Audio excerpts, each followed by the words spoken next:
یہ تین مسئلے ہیں اس میں، ایک ہے بئی شرع کا مسئلہ، دوسرا ہے انشاد الزالہ، اور تیسرا ہے شعر مسجد کے اندر، یعنی مسجد کے اندر یہ تینوں چیزوں کی جو ہے ممانعت ہے۔ بئی شرع کا مسئلہ یہ ہے کہ یہ مسجد کے اندر بلا ضرورت بئی شرع کر لینا، چونکہ کلام دنیا میں سے ہے، امور دنیا میں سے، اور امور دنیا کے کام مسجدوں کے اندر انجام دے دینا ممنوع ہے، کیونکہ مسجدیں جو بنائی جاتی ہے وہ عبادت کے لیے بنائی جاتی ہے۔ تو کہیں جو چلو یہ سودا کرنا ہے تو چاہے مسجد میں بیٹھ کر کریں گے، تو یہ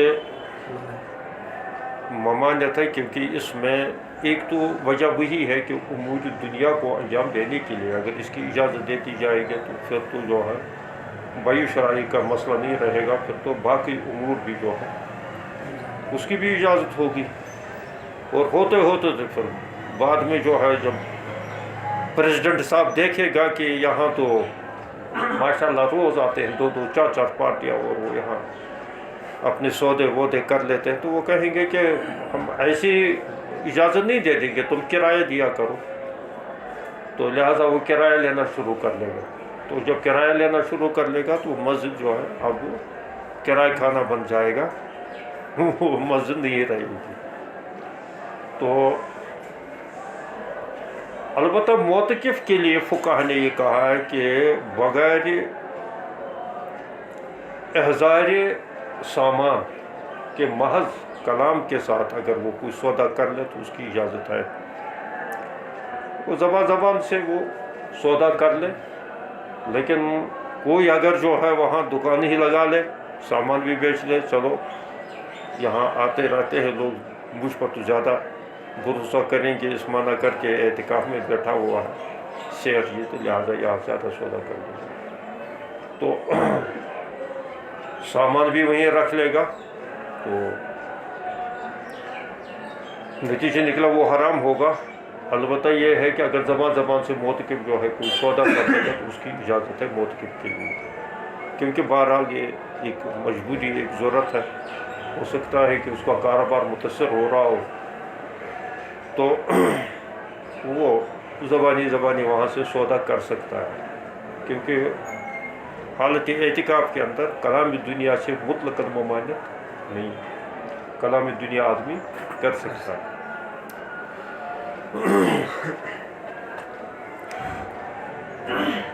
یہ تو ہے ایک مسئلہ کہ بئی شرع فی المساجد، اور دوسرا ہے انشاد الضالہ۔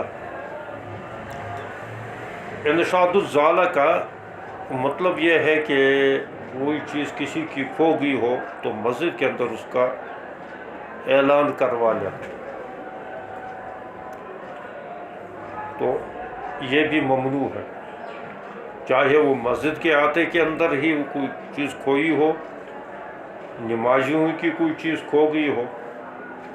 یا وہیں پر کوئی چیز پائی گئی ہو اور اس کا اعلان کر لے یہ کس کا جو ہے، یہ بھی ہے، یہ بھی ممانعت ہی میں داخل ہے۔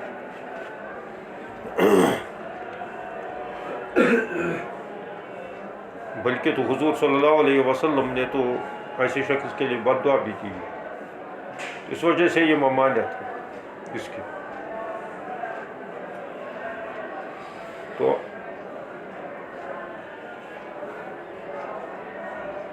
یہ عام رواج بن چکا ہے، اور یہ جو ہے اب اس کا لوگ جو ہے ماننے کے لیے بھی تیار نہیں ہے، کبھی کبھی تو ماشاءاللہ امام صاحب ہی سے اعلان کرواتے ہیں، اور وہ یہ کہتا ہے۔ ایک دفعہ میں ایک جگہ نماز پڑھا رہا تھا، وہاں نماز میں اپنی پڑھ رہا تھا، وہ ہماری امام صاحب میرا شاگرد ہے، لیکن بہت سمجھدار لڑکا ہے، بڑا اچھا لڑکا ہے، عربی پنجم ششم تک اس نے پڑھا، لیکن مطالعہ بہت کرتا ہے، بہت سنجیدہ ہے لڑکا۔ اس کو امام کسی نے چٹھی دے دی ہے کہ یہاں جو ہے فلاں اس کی پچھلی جمعہ پر جو ہے کوئی چیز جو ہے کھو گئی تھی، اس کے بارے میں آپ اعلان کر دیں، یہاں کسی نے اٹھائی ہے، پتہ نہیں گھڑی رہ گئی تھی یا کیا رہ گیا تھا۔ تو اس نے جو ہے مجھے بہت پسند آیا وہ، تو اس نے کہا کہ دیکھو مسجد کے اندر تو اس کا اعلان کرنا اس چیزوں کا تو جائز نہیں ہے، البتہ یہ ہے کہ میں مسئلہ بتاتا ہوں۔ مسئلہ یہ ہے کہ اگر کوئی جو ہے کہیں کوئی چیز اٹھائے وہ لقطہ کہلاتا ہے، اور لقطے کا حکم یہ ہے شرعی کو، تو اس نے اس مسئلے کی وضاحت کی، پھر کہا مسئلہ اس شخص کا، اب جس نے اٹھایا ہے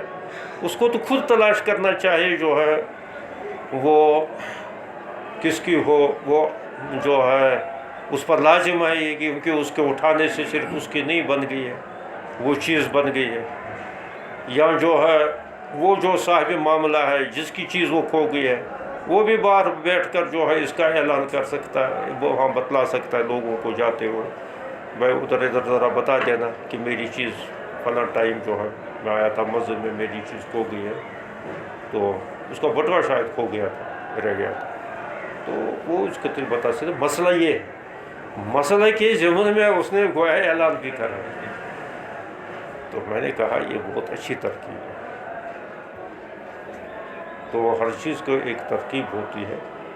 اچھی سمجھدار ہے۔ پھر بعد میں نے اسے پوچھا، میں نے کہا تم نے یہ اچھی ترکیب بتائی ہے، تو میرے ذہن میں بھی نہیں آئی کبھی ہے۔ خیر میں تو جو ہے کوئی دے دیتا ہے تو میں اس کو کہتا ہوں یہ میرا کام نہیں ہے۔ کبھی کبھی ایسا بھی ہوا کہ کہیں میرا کوئی پروگرام تھا تو مجھے کسی میں نے کہا کوئی بھی چٹھی فلاں جگہ جلسہ ہے فلاں وہ ہے، میں نے کہا یہ یہاں کی انتظامیہ کا معاملہ مجھے پتہ نہیں، مجھے پہلے یہ سمجھنا پڑے گا یہ کیا مسئلہ ہے۔ ہاں وہ الگ مسئلہ ہے کہ کہیں دینی مجلس کا جو ہے آدمی اعلان کر لے یا بطور کوئی چیز ہو، لیکن یہاں تو پتہ نہیں کیا کیا اعلان ہوتے ہیں، فلاں کی چہارم کا، یہ تو روز اعلان کی ژوٗرِم آسہِ فلاں جائے۔ اب یہ بھی ہے کہ وہ چہارم جو ہے بدعت ہے، تو اس بدعت کا اعلان مسجد میں کروایا جا رہا ہے، تو بہت برا ماحول ہو گیا مسجدوں کے اندر۔ یہ انشاد ضالہ ہی کا مسئلہ ہے، جب یہ ممانعت اس کی ممانعت ہے تو کسی بدعت کے خرافات کا اعلان کروا لینا، فلاں کہ یہاں چہارم ہوگا، قبرستان پر فلاں ٹائم پوچھ لینا، یا قرآن خوانی ہوگی یا کیا ہوگا، تو اس قسم کے جو ہے خرافات کا اعلان کرواتے ہیں، یہ ممنوع ہے۔ تو یہ انشاد ضالہ کے اندر یہ ساری صورتیں آ جاتی ہیں۔ اچھا ایک مسئلہ ہے اس میں والشعر فی المسجد، مسجد کے اندر شعر بازی، اس کو عام طور آج کل کی اصطلاح میں مشاعرہ کہتے ہیں، کہ ایک اٹھتا ہے وہ شعر پڑھ لیتا ہے، بعد میں اس کو لوگ جو ہے داد دے دیتے ہیں، اور پھر دوسرا اٹھتا ہے، پھر تیسرا اٹھتا ہے، کیونکہ یہ ساری چیزیں مجموعی طور ان میں یہ ہے کہ مسجدوں جو ہے سکون کے ساتھ اطمینان کے ساتھ عبادت کرنے کے لیے وضع کی گئی ہے، مساجد کے بنیادی مقصد یہ ہے۔ تو اس وجہ سے انشاد ضالہ ہو، انشاد ضالہ ہو یا جو ہے انشاد شعر ہو، تو یہ انشاد شعر بھی یہ شور و شگف کا باعث ہے، اور بھائی شرح بھی جو ہے شور و شگف کا باعث ہی ہوگا۔ قدرتی بات ہے جہاں دو پارٹی بیٹھیں گے سودا کرنے کے لیے، تو وہ لے اور دے میں اور بھائی اور شرح کے طے کرنے میں پتہ نہیں کتنا ہی بکواسیں کریں گے اور پتہ نہیں کیا کیا جھوٹ بولیں گے۔ تو مسجد جو ہے یہ عبادت کرنے کی جگہ ہے، شور و شگف کی جگہ نہیں ہے۔ اور حضور علیہ الصلوۃ والسلام نے جو ہے علامات قیامت میں سے یہ بتایا ہے کہ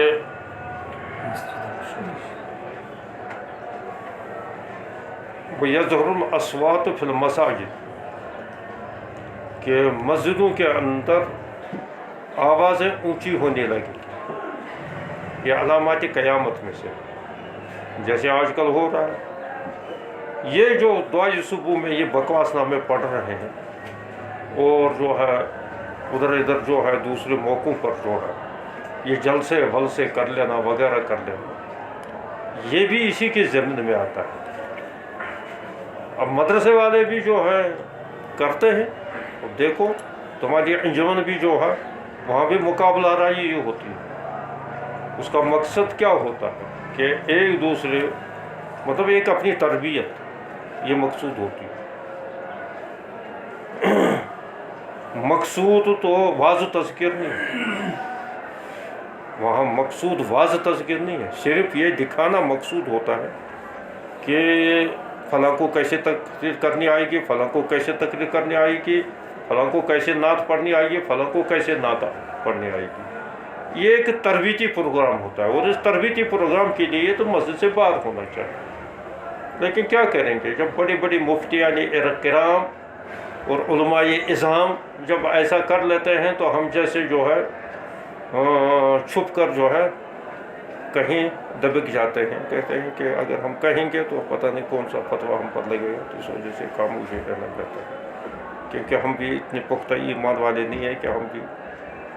صدائے احتجاج بلند کر لیتے ہیں، یہ بھی مناسب نہیں۔ مسجدیں بس سکون اطمینان کی جگہ ہونی چاہیے۔ مسجد کے اندر قرآن پاک کی تلاوت اونچی آواز سے کرنے کی بھی اجازت نہیں ہے، کیونکہ مسجد تو اصل عبادت کے لیے ہے، اور مسجد تو کبھی جو ہے عبادت سے خالی بھی نہیں رہتی ہے۔ کچھ اوقات تو بندوں کے لیے مخصوص ہے، انسانوں کے لیے وہ کرتے رہتے ہیں، اور کچھ مسلمان جنات ہوتے ہیں وہ بھی عبادت میں مشغول ہوتے ہیں مسجد میں۔ اچھا، تو فرشتوں سے تو مسجد خالی رہتی نہیں، تو جب ہمارے اندر خلل ہوتا ہے تو کیا ان کے اندر خلل نہیں ہوتا ہو؟ مسجد نام ہے سکون و اطمینان کی جگہ۔ یہ چونکہ مدرسے والے کرتے ہیں اور دیوبندی کرتے ہیں، تو اس وجہ سے جو یہ کریں گے دیوبندی کوئی مدرسہ کرے گا تو اس کے لیے جواز کا کوئی نہ کوئی راستہ تلاش کرنا پڑتا ہے، کیونکہ مسلک کی بات ہے، مسلک بچنا چاہے دین بچے یا نہ بچے۔ تو اور اسی سے پھر دوسرے جو ہے اب ان کے لیے تو کوئی مسئلہ ایسا نہیں ہے، دوسرے مسجدوں کے لیے تو انہوں نے وہاں جو ہے وہ اپنی بکواس شروع کر دی، نعت خوانی ہے، دعائے صبح ہے، پھر وہ جو ہے ہر نماز کے بعد اونچے اونچے مائک چھوڑ کر وہ کہتے ہیں جب مدرسے میں ایسا ہوتا ہے تو اگر وہ وہاں دوسرے طریقے سے ہوتا ہے جیسا ان کا ماحول ہے، وہ ہمارے یہاں اسی قسم کا ماحول ہے، لہٰذا ایسا ہی تو نتیجہ یہ نکلا ہے کہ مساجد کا تقدس بالکل پامال ہو گیا، مسجد اب مسجد نہیں رہی۔ یہاں تو سیاست کے اڈے بن گئے، پھر سیاست کار آ گئے تو انہوں نے کہا ہے کہ یہاں تو لوگوں کو جمع کرنے کی ضرورت نہیں ہے، تو اس وجہ سے جو ہے جا کر ہم اپنا سیاسی فائدہ اٹھائیں گے۔ اور دیکھتے نہیں ہیں کہ بڑی بڑی مسجدیں جو ہیں یہ سیاست کے اڈے بنے ہوئے ہیں۔